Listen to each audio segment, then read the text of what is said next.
Satoshi Nakamoto is the pseudonymous individual, or group of individuals, responsible for inventing Bitcoin, the first cryptocurrency.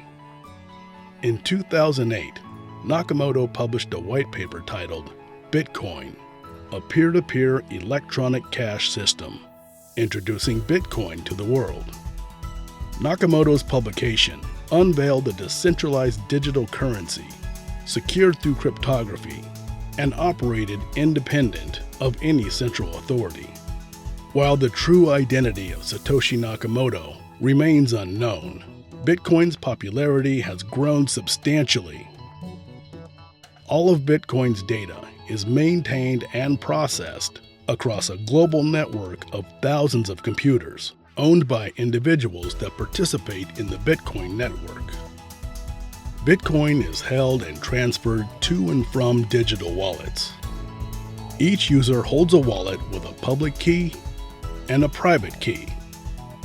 A public key is similar to a mailing address. This is the address that the sender uses to direct funds to the receiver. A private key is similar to a password.